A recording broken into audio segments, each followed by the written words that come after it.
On vend la loi d'attraction comme un exercice de pensée positive. Pense fort, visualise et attends. C'est un bon début, mais pas la fin. Car cette loi ne s'exécute pas par la volonté mentale seule, mais par la cohérence vibratoire. Tant que ton état interne, émotionnel, psychologique, identitaire reste bas ou contradictoire, tu ne soumets rien du tout.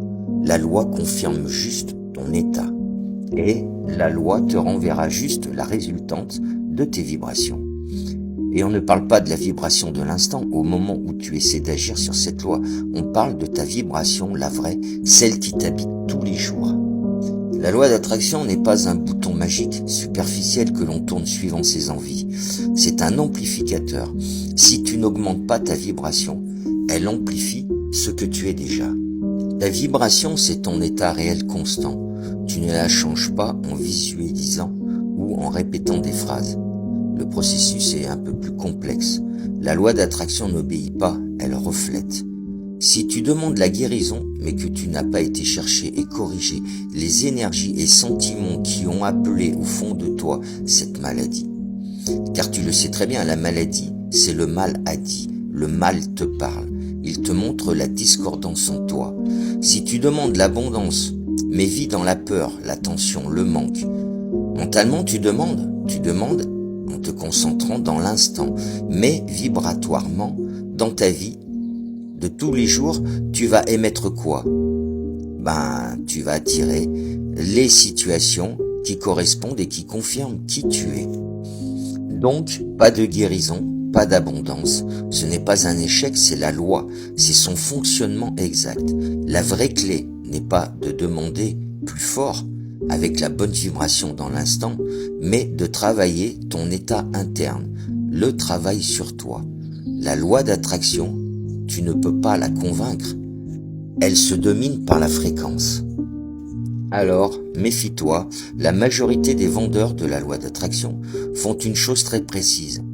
Ils retirent la partie exigeante pour la rendre vendable. Pas de travail sur l'ombre, pas de régulation émotionnelle, pas de responsabilité interne, juste des promesses.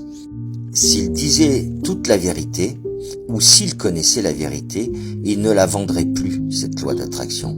Alors, pour ceux qui la connaissent, cette vérité, ils coupent ce qui dérange. Ils confondent la pensée positive avec la transformation intérieure, te font croire qu'une visualisation gère et corrige tout ton état sans aucun travail intérieur. Ils transforment une loi pour te faire évoluer en produit marketing.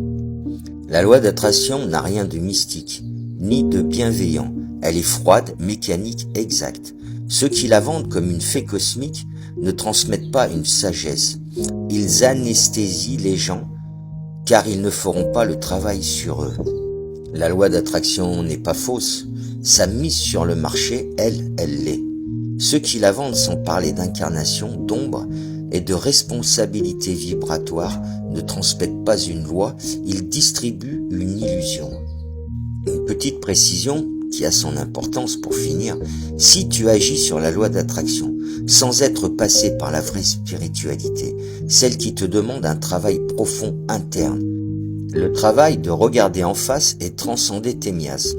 La seule façon de monter tes vibrations est d'enclencher la bonne attraction pour reprendre le pouvoir sur ta vie.